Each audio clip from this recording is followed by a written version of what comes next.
This is CBC Here and Now.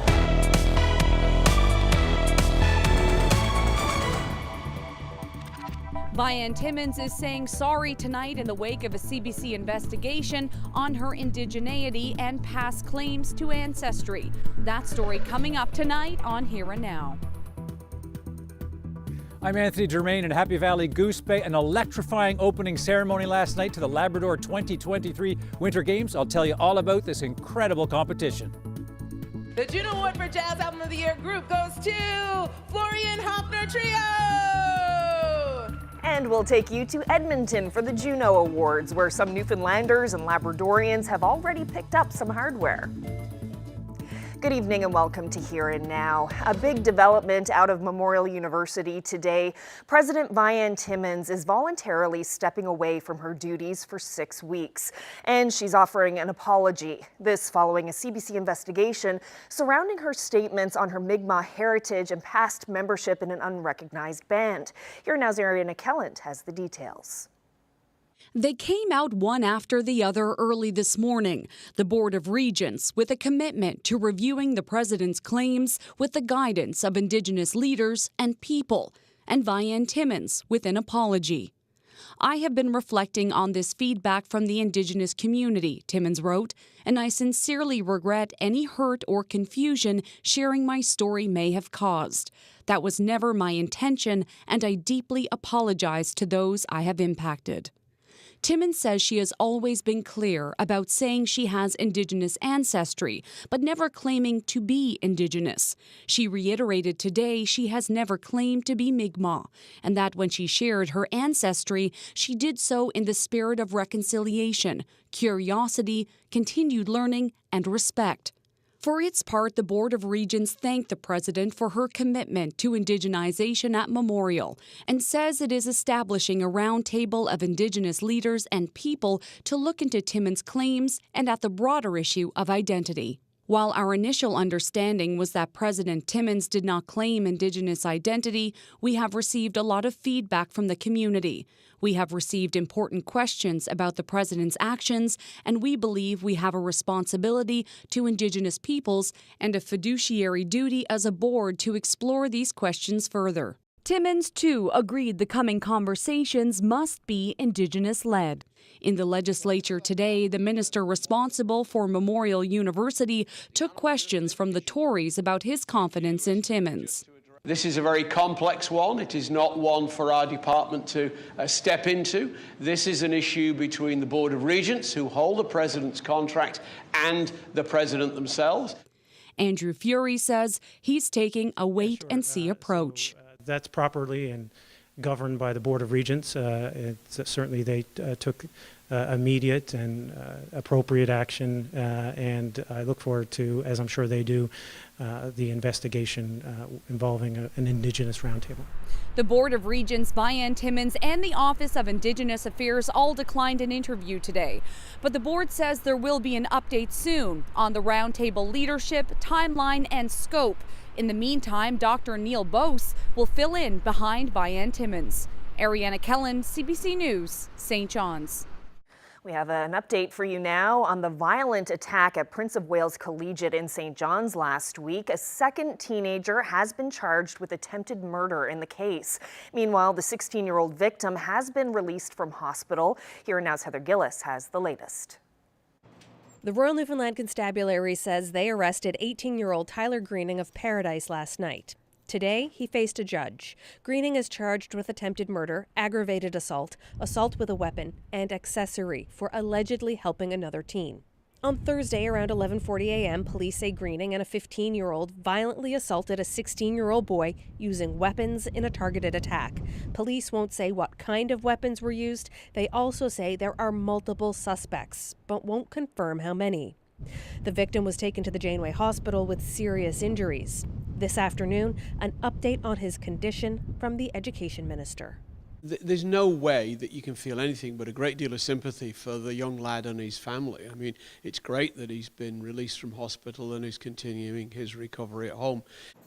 Meanwhile, Greening remains in custody. So does the 15-year-old. He faces 15 counts, including attempted murder, aggravated assault, assault with a weapon, possession of a weapon, having his face masked, and multiple breaches. CBC News can't identify the 15-year-old because he is a minor. We're also banned from publishing the victim's identity. Well, it's 3 o'clock here at Prince of Wales Collegiate in St. John's, and students are just leaving for the day. For them, it's been a day of heightened security with commissionaires outside the school for all of the day, and police. There have been more of them here today, too. They were seen earlier driving around the block. In a statement today, the school district says those measures are in addition to video surveillance and a remote door entry at the school. The NLESD is vowing to review safety and security measures after the police finish their investigation. I think the concern would have been even worse if this had happened inside the school building. Both Greening and the accused youth will be back in court later this week. Heather Gillis, CBC News, St. John's. Well, the torch is lit and excitement is high tonight in the Big Land. The opening ceremonies kicked off last night at the E.J. Broomfield Arena for the Labrador Winter Games. On-the-go host Anthony Germain was at those ceremonies. He joins us now live from Happy Valley Goose Bay. So, Anthony, what was it like to be at that event last night? There really was a magical feeling last night, Carolyn, because although you've got 1,000 people packed into an arena and you've got all this entertainment and dancers and drummers, it's also very, very intimate. And it's sort of the way Labrador is, with so many people knowing each other, these communities, people getting together. And I think the only way to really experience the magic last night is to see it. Take a look.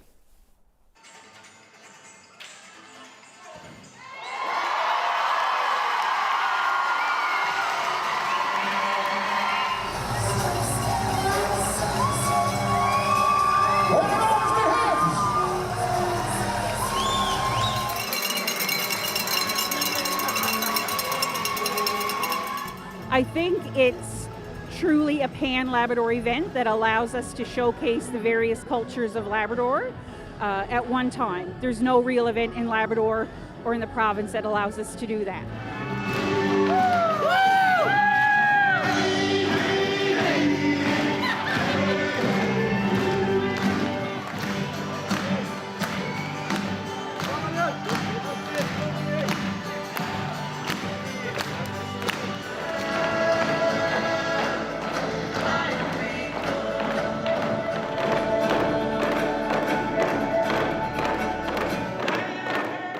What is it about these games that are so important to people, Indigenous and non-Indigenous people in Labrador?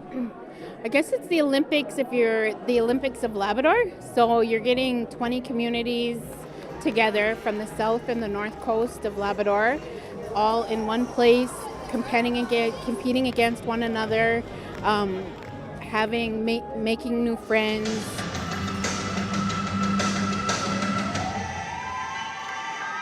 What'd you make of tonight's opening ceremony? I thought it was amazing. It was great to see traditional Labrador talent, and I'll say non-traditional Labrador talent, because it allows communities and athletes and people in the community that may not get to see those exhibitions that are in a larger center that come to our community. And it allows us to show people here in our community what it's like to live in Labrador, the various cultures. So I think it's a great experience for both of us.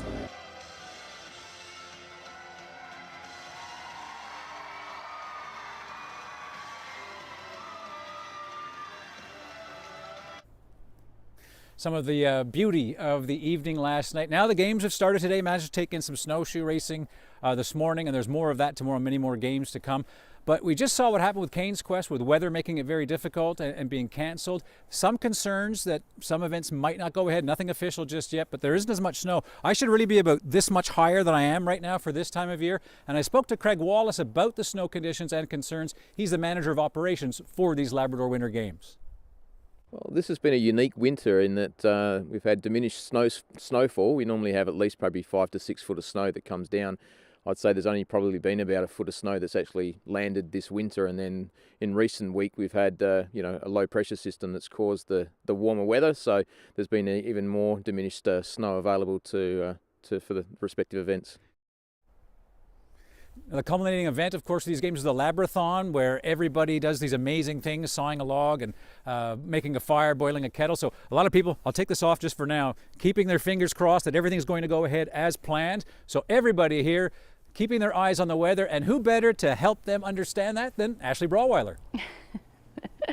Thanks, Anthony. Yeah, it's, I mean, the one thing you can know behind him is it's still daylight out there right now, and that happened this weekend, but temperatures are mild as well. 0 degrees in Happy Valley Goose Bay. That's about 4 degrees warmer than it should be for this time of year, and it does look like that trend is going to continue as we head through the week. Now, you know, we're talking about the lack of snowfall, so I thought we'd show you just some numbers. 10 centimeters. That is all that has fallen so far this March, and in February, only 25.8 centimeters have fallen. And just to put that into perspective, there's only about 30 centimeters on the ground at the moment. And so far this season, only 147 and change has fallen across Happy Valley Goose Bay. So certainly a lack of snow for sure. I don't really see a whole lot in the way of snowfall this week. Now we'll certainly see some flurries, but as far as big snowfall amounts go, we'll actually see that across the island yet again. And the reason for that is an area of low pressure to the south here, starting to get organized. That is going to head towards the maritime provinces as we head through tomorrow, bringing a mix of some snow and rain. And then eventually, as we get into Wednesday evening and into Thursday, or Wednesday afternoon, I should say, into Thursday, we are going to see that snow across the island, and it is going to continue right through the day on Thursday. It looks like it'll end as snow, though, for the Avalon, but we will talk about all of that coming up a little later. Thanks, Ashley. Well, now to the Bayvert Peninsula, where Rambler Metals and Mining has entered creditor protection and is in danger of closing. The company, which runs the Ming Copper and Gold Mine, is the largest private employer in the region, with more than 200 direct workers and hundreds more in spin-off jobs. Now it owes millions of dollars to its creditors. In an affidavit, the company's CEO said several factors contributed to Rambler's financial trouble, including production costs and COVID restrictions. The Provincial Supreme Court has granted a stay of legal action against the company, meaning creditors can't take legal action to get their money back until May 19th. Well, today the House of Assembly reopened for its spring session, and we can now tell you some of the items expected in this year's provincial budget. Today, the province started making a few announcements, including a plan to continue cuts to the gas tax. We also now know the provincial budget is less than 2 weeks away. Here Now's Peter Cowan is covering this story and joins us live. So, Peter, what was announced today? Well, Carolyn, usually what's in the budget is a secret up until Budget Day, which this year is going to be March 23rd. But government today scooped itself by announcing that the cut to the gasoline tax is going to be extended. Now, this was brought in last year as the price of gas soared, and so did the revenue coming into provincial coffers. The province reduced the tax by 7 cents a litre, which reduced the price at the pumps by about 8 cents when you factor in HST, which is applied to the tax as well. The government noted that Newfoundland and Labrador right now is second only to Alberta when it comes to the lowest taxes on fuel. The cut was started last year and was set to expire at the end of this month, but it's now going to be extended for another year until the end of March 2024. Government is losing out in about $63 million in revenue for this coming year.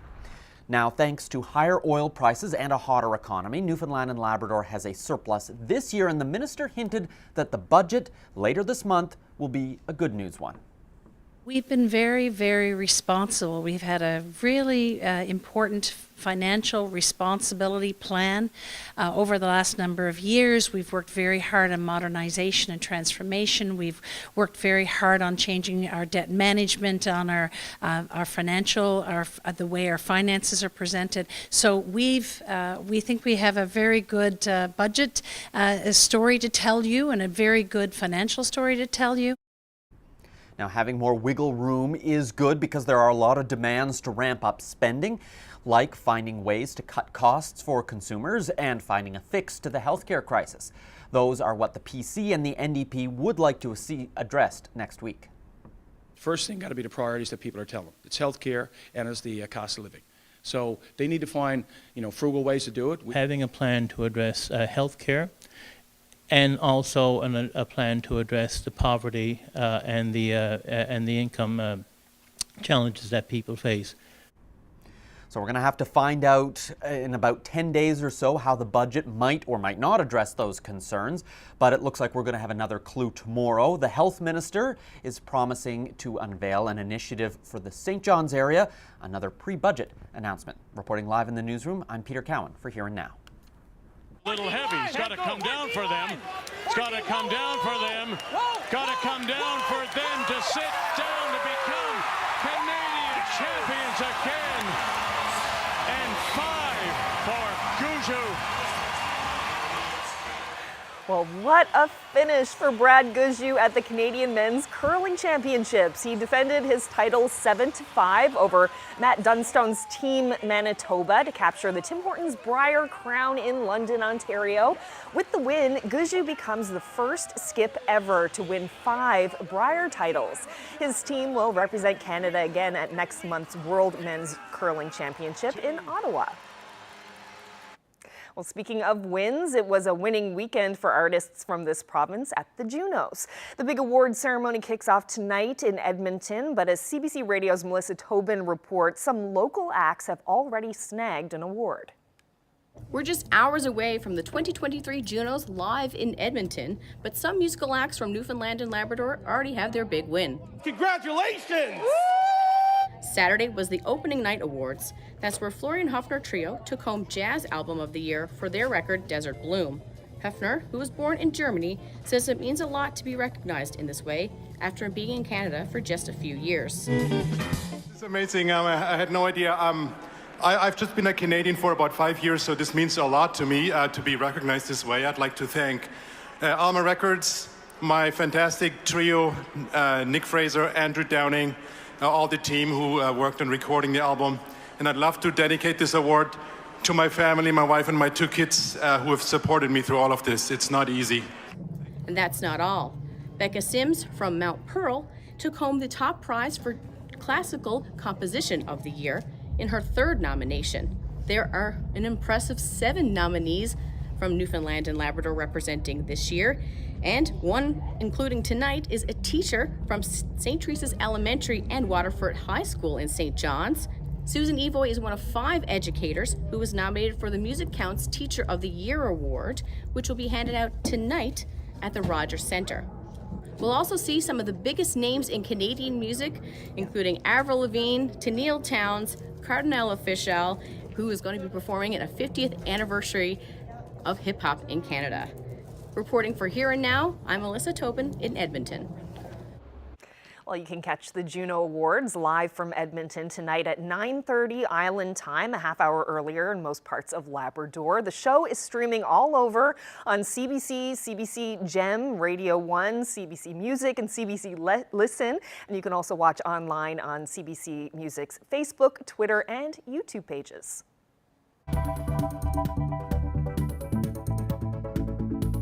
Well, we're sitting under a nice big ridge of high pressure right now. That means the weather will be calm for the next little bit, but it is going to get unsettled as we head through the week. I'll have all the details.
This weather update is brought to you by the Healthcare Foundation Home Lottery. Bonus prize deadline is midnight, Thursday, April 6th. Order tickets now at hcfhomelottery.ca.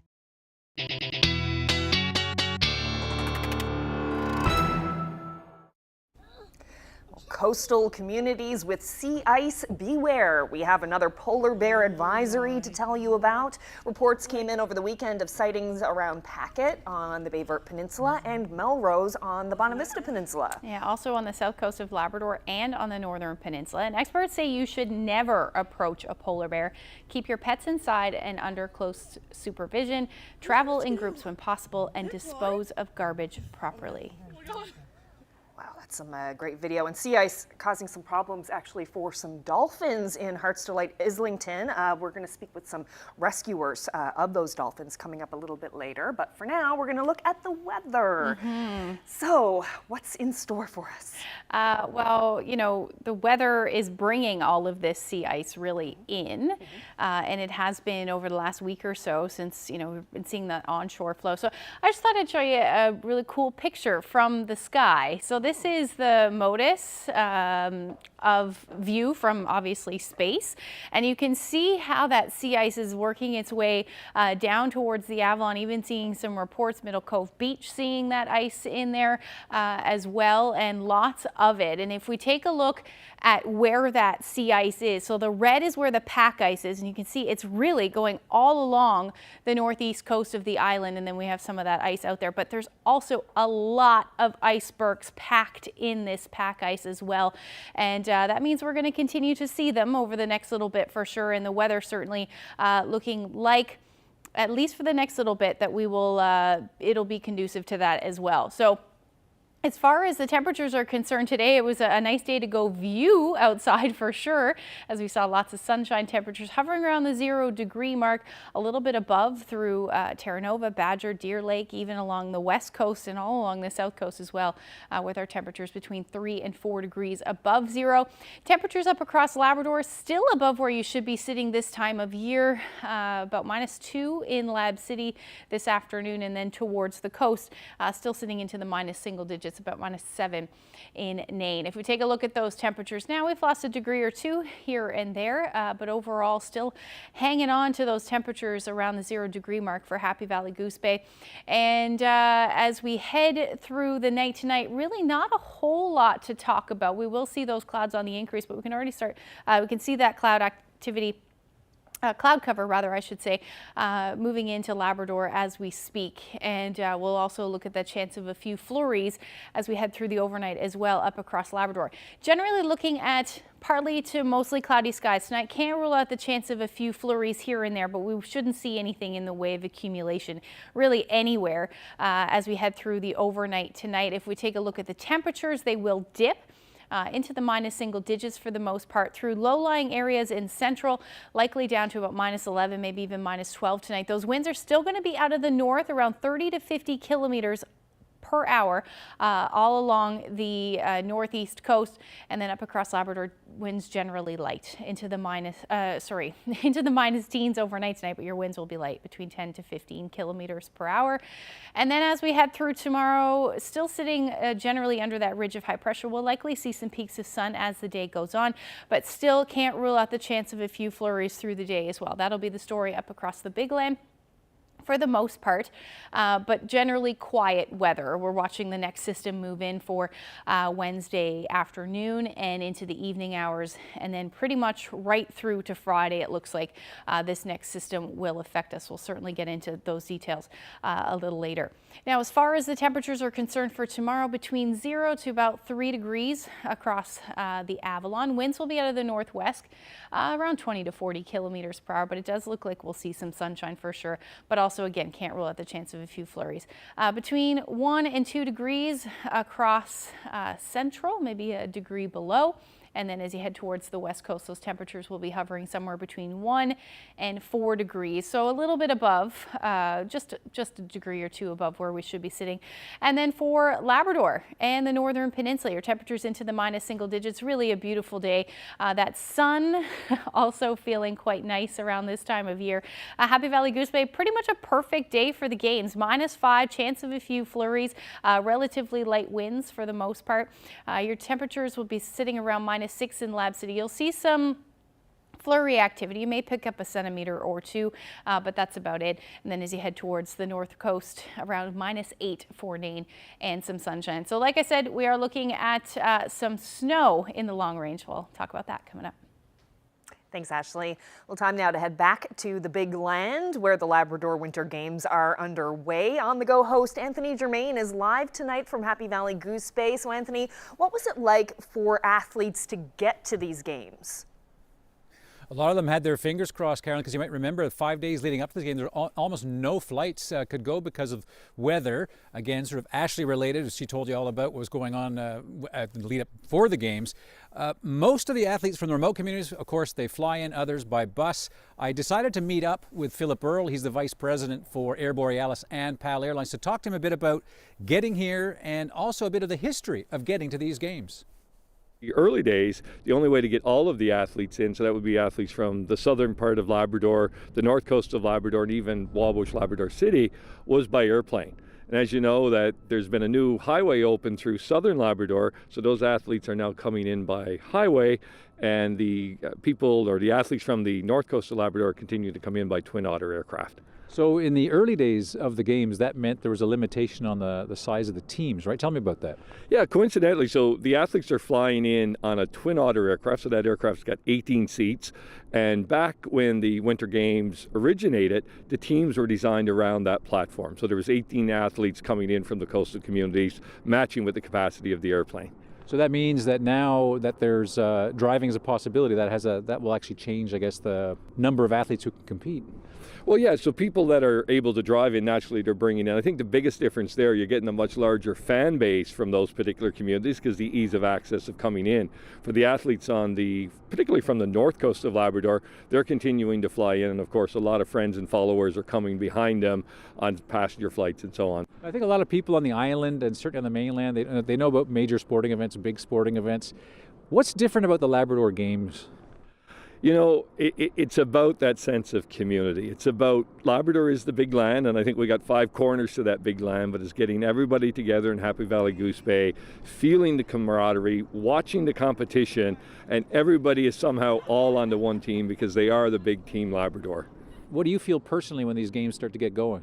Yeah, so you know what? I was in high school when the first Winter Games went ahead. I can remember when the competition came out to design the logo for the first Winter Games. So that's my history. But being here, seeing a lot of people that you know, they're customers of yours, but seeing them at an event like this, it's absolutely a phenomenal feeling. And then to be able to watch the games during the week and not be rooting for any one particular team, but again, just watching that camaraderie, the team spirit that exists, it's just a great feeling and a great event. So one last question for you. As a competitive businessman, if you were going to participate in one event at these games, which one would it be? All of them? No. Yeah, good one. No, sincerely. So there's a lot of traditional games. The Northern Games, I would suggest, are probably the most competitive, the most rewarding, and it's a must-see event. Listen, Philip, enjoy the games. Thanks for your time. Appreciate that. Thank you, Anthony. Thanks for coming. I'm going to show you some of those must-see events tomorrow on Here and Now. We're going to take in some of the snowshoe races. You've got to see this. They give everything they've got right up to the finish line, tumbling across. We're going to have that for you tomorrow, as well as an interview with one of the VIPs at these games. Reporting live for Here and Now, I'm Anthony Germain in Happy Valley Goose Bay.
Well, we go now to Heart's Delight Islington, where a major rescue effort was underway this weekend to save a pod of dolphins trapped in ice along the coast. We'll hear from one of the rescuers in a moment, but if you're sensitive to images of animals in distress, I just want to warn you, the video is alarming, but ultimately this story does have a happy ending. Everett Sakry is with the Whale Release and Strandings Group and joins me now. So these dolphins were in dire need of help on the weekend. Can you tell us what happened? So in total, there was approximately anywhere between 15 to 20 dolphins that were actually entrapped in the ice. And the condition of those animals when we arrived on scene, those animals were still alive. However, the dolphins, white-beaked dolphins, they don't do too well in ice. So, exhaustion was starting to set in. It's definitely difficult video to watch, to see the dolphins in distress like that. What was it like for you being there and seeing it firsthand? There's not really much time to think about your feelings. You kind of just have to jump in and get working with the locals to try to get these animals out of the situation they're in as quick as possible and give them the best chance that they can have to survive. And how did you get the dolphins into the open water? What was the process involved with actually physically taking these dolphins out of the water and transporting them to another bay? The local residents of the communities there, Heart's Delight, Islington, and surrounding communities, actually came up with a very brilliant idea of using pelican sleds that you tow behind skidoos. And what they would do, they would lower the pelican sled into the water. We would put the dolphin in the pelican sled, and then with the help of heavy equipment, a local member of the community actually had access to a backhoe. And what we would do was basically hook the pelican sled with a sling up to the backhoe. They would pull the pelican sled with the dolphin up over the bank, and we would load them into the back of trucks.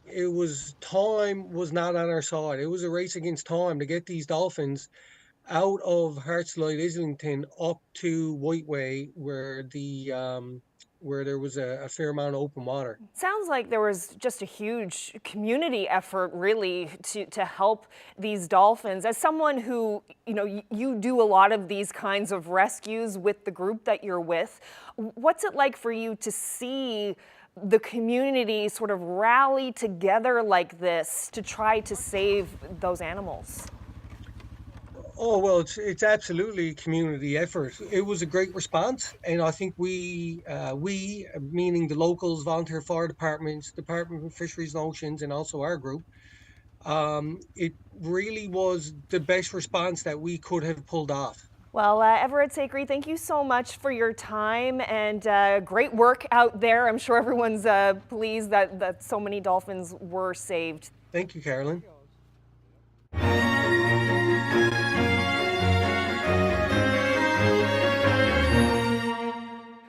Well, did you happen to catch Land and Sea on Sunday? Well, if you did miss it, it's on again right after Here and Now this evening. The show is called Science of the Labrador Sea. It's all about a voyage the Land and Sea crew took on the Coast Guard ship Amundsen with a large group of researchers. And all this week, Jane Adey will be bringing us stories from their trip. Tonight, it's a snapshot of life on board the boat. Our voyage on board Coast Guard ship Amundsen begins in Quebec City. We travel all the way up the coast of Labrador. Our 2 weeks on board brings multiple stops in the Labrador Sea where researchers explore and take samples. We finish our journey in Iqaluit, Nunavut. Dave Cote is the chief scientist on board. Cote is a researcher with Fisheries and Oceans Canada. Everything is super choreographed. We start planning about 10 months in advance. We have people packing kits like they're going out into space, for example. So they'll be itemizing all the things that we might need, the things we might need if things break down. And everything is put in boxes and shipped to the Amundsen months in advance, because once it leaves for the Arctic, everything has to be on it. This is an annual trip made by the Amundsen. Once the vessel reaches the coast of Labrador, the work begins. Operations on the bow of the ship go on 24 hours a day at testing sites. The Coast Guard crew goes on shift work, so they're working 12-hour shifts, and then the scientists are basically working whenever they need to work. And so some people have really heavy days where they might work a lot longer than normal. Sometimes other people are sampling on the front deck a little bit more, and those people will get a chance to rest. So the scientist life is pretty erratic. The Coast Guard crew is much more regimented, but in the end, everybody's working really hard. You know, we love it, but it's by the time you're off the boat, you're usually pretty tired. Pascal Pellerin is the captain on board the Amundsen. We get to see the scientists really motivated in their field, in their research, and we're motivated about it too. We want to see it done, we want to get it done. With scientists and crew, there's some 80 people on board. Some are on for 2 weeks, others stay on for a month and travel even farther north. Daniel Amaro is an ocean mapper who helps researchers locate areas they want to study. You quickly get to know people right away. It's like a accelerated friendship almost. It's really cool. I find that just say like it's like a little island almost that's just floating on the ocean, so you kind of make it your home in some way. The scientists spend a lot of time on deck in all kinds of weather. Plus que la profondeur. Eugenie Jacobson studies deep-sea fish. This is her second time on the Amundsen. She says even when the weather is poor, there are certain luxuries to keep spirits high. It could be ice and snow, but I'm pretty happy with this. Yeah, I did find out that my suit wasn't waterproof the other day. I learned that the hard way. But it's good. I'm happy. And we have nice warm showers on board, so it's great. And hot chocolate. And comfortable bunks, too, according to the researchers. Sheena Rule works with Fisheries and Oceans Canada. How do you sleep on board? It's really comfortable, actually, because I spend a lot of time on 65-foot crab fishing boats. That's where I do most of my field work. And, you know, you walk down into the bunk room in the bow of the ship, and you have all the 8 bunks, and it's very small and tight, and everyone's snoring. And so this is really comfortable. Yeah, this is luxury in terms of places to sleep when you're in the field. This is very good. Okay. How about the food? Oh, the food's amazing. Yeah, the food is always really, really good on board. No bland cafeteria grub on the Amundsen. Every night brings a different meal. And what would a voyage with ocean researchers be without fish and chips on the menu? Plus, scientists and reporters with sweet tooths are in luck. A French pastry chef keeps the cooler stocked with decadent desserts. So that's an introduction to life on board Coast Guard ship Amundsen. We'll bring you more stories from the Labrador Sea this week. For Here and Now, I'm Jane Adey with Land and Sea.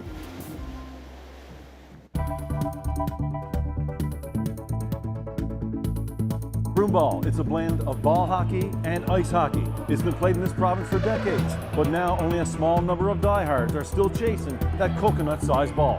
My feeling is that within 10 years, it'll disappear off the map. I would agree with that, and it hurts me right here to the core. We'll shine a sweeping spotlight onto this competitive, sometimes hard-hitting sport coming up.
What do you get when you combine a highly modified broomstick, a ball, and ice, really spongy rubber shoes for grip, and a lot of rough stuff?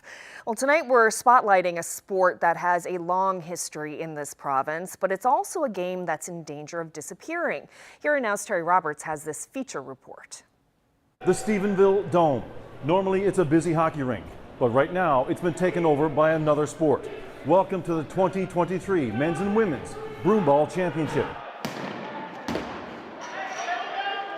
It's like if hockey and ball hockey had a baby, and not a cuddly baby. This is rough. It's tumble. Thick rubbery cushions on their feet instead of razor-sharp blades. An inflatable ball about the size of a coconut. A broom instead of a hockey stick, and not one for housework. A triangular piece of rubber on the end for making contact with the ball. 5 players and a goaltender for each side. It's competitive, and here at the Senior Championships, full on, all-out contact, which means bumps and bruises, with players trying to do this. Like hockey, it's a Canadian creation, exported around the world. Generations of Newfoundlanders and Labradorians have played it, men and women. With very humble beginnings for this longtime broomball executive. Homemade gear, rubber boots with rubber straps on the bottom, homemade brooms, pig's bladder for a ball. But no pig's bladder these days. The most advanced brooms and boots at this event, with 9 teams from one-time broomball hotspots, all rural areas in central, western, and northern Newfoundland, and from Labrador. But broomball is not as supreme as it used to be. Teams cobbled together, sometimes the minimum number of players. Hard to attract referees. Let's go, boys. Let's go now. Come on, big shift here. Less than 200 registered players, the lowest ever. No minor program to build a foundation. A scramble each year to make this tournament happen. And the future? My feeling is that within 10 years, it'll disappear off the map. Looking pretty good there. This is a big game. The upheaval that accompanied the global pandemic injected even more uncertainty into the sport. So this provincial tournament in Stephenville is a much-needed shot in the arm for broomball. The games are highly contested, with a level of physicality that might surprise the uninformed observer. Highlight reel goals, clutch saves, pinpoint passing. This man remembers when broomball was played in most communities. We used to have 6 divisions, A, B, C, D, and E, and they were all full divisions. Amid the socializing, some lamenting for a dying sport. We're lucky if we get 10 players, and we'll get the young boys to come down and play a game against us just so that we got enough that we can get out on ice. It's kind of sad because it is a really great sport to play, and I wish more people got the opportunity to do it, but it is kind of dying out. But also strong words for why they play the game. I play Broomball because I absolutely love the sport. I've been playing for maybe 26 years. I travel to nationals. I played in the Worlds. And yeah, I just love the game. If you watch it, you might think it's not fun or not fast, but if you actually play it, it's a very competitive, fast-paced game that you get good exercise with. I think community is the best part. Everybody here knows each other. We've all been together for a long, long time. It's always a good time. It's more like a family reunion than a tournament. It's people like this who keep the sport alive. This man's a Hako, a family name synonymous with broomball in Stephenville for 3 generations. Here we go, here we go. There's high hopes for hometown Hako. He led his team to the championship game. Here we go, Adam. Here we go.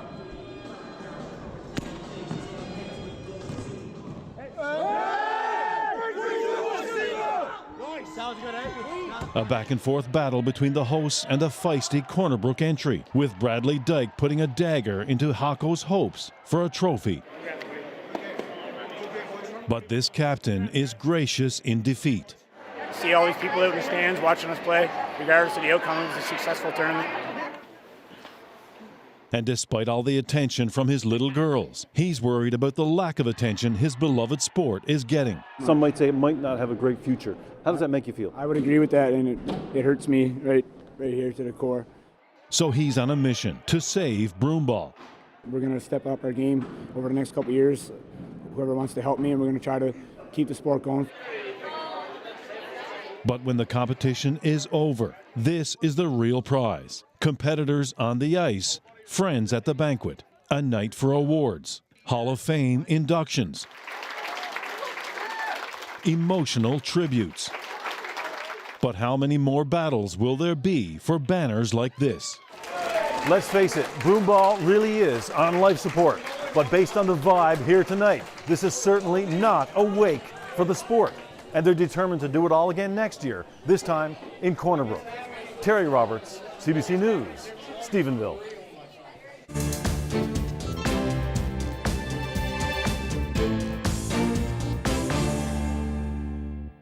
Volkswagen has announced it plans to build an electric vehicle battery facility in Ontario. Federal Industry Minister François-Philippe Champagne says it's a home run for Canada. I've rarely been emotional in my 9 years as minister, but trust me, this whole thing started with one phone call. And today we're celebrating the largest single investment in the auto sector in the history of Canada. The factory will be located in St. Thomas, near London, Ontario. The company says they hope to have it up and running in 2027. The Automotive Parts Manufacturers Association says as many as 2,500 direct jobs and another 5,000 indirect positions could be created. Volkswagen is Europe's largest automaker.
Okay, so Ashley, you mentioned earlier that some snow is on the way. How much can we expect?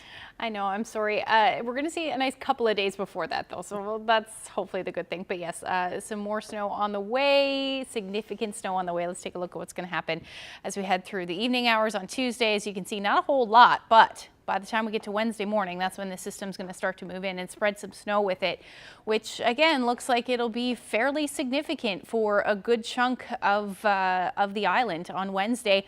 We're talking about the potential for 15 or more centimeters of snow falling yet again through the day. Temperatures, though, will be a little bit below zero for Wednesday to start. Up across Labrador, you're looking at your temperatures, same thing, below zero, -10 in Nain. But as we head through the day on Thursday, as this system continues to move in, it's going to bring a little bit warmer air with it by the time we get into Thursday afternoon. So you're going to start to see the potential to change over to rain along the south coast and eastern portions of the island as we head through the afternoon hours, except it's going to stay fairly wet. The snow will stay fairly wet for central northern peninsula, and then even southeastern Labrador. You'll start to get into some of that mix as well. Winds are going to be gusty, 70, maybe 80 kilometers per hour in the exposed areas, but it won't last very long as far as those winds are concerned. But again, with the wet snow, it'll likely limit some of the blowing snow potential. And take a look at the temperatures, 1, 2, 3 degrees through the day across the island. Up across Labrador, you're looking at the flurry potential as well. But your temperatures will be hovering about a degree above zero for Happy Valley Goose Bay and -4 for Lab City. Now taking a look at the long range forecast, 2 to 3 degrees is in the long range. Now it does look like showers for Friday, and then Saturday either showers or flurries as our temperatures hover around 2 degrees. And then for central Newfoundland, you're looking at a similar forecast. This should be flurries, so for Friday, Saturday, rain or snow, well, showers or flurries, I should say. And then for western Newfoundland, you're looking at your temperatures above zero as well. Temperatures do climb for eastern Labrador as we get into the long range forecast, about 1 to 3 degrees. And then for the west, you are looking at your temperatures below zero, unsettled though, right till Friday. And then by Saturday, you're looking at a few peaks of sun. Now, there are tons of iceberg pictures out there. We're starting to see them. This one was in Baleen. Gordon captured this great one just right near the wharf there. Thank you so much for that. If you have any weather photos, send them to Facebook, Twitter, or email them to nlphotos@cbc.ca.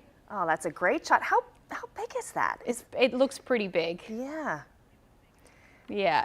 that is great. What a great shot. Thank you so much, Gordon. Yeah, I saw some video. The waves were just crashing over it, so that's pretty cool. Amazing. All right, well, that's it for us on this Monday. Thank you so much for joining us. Good night.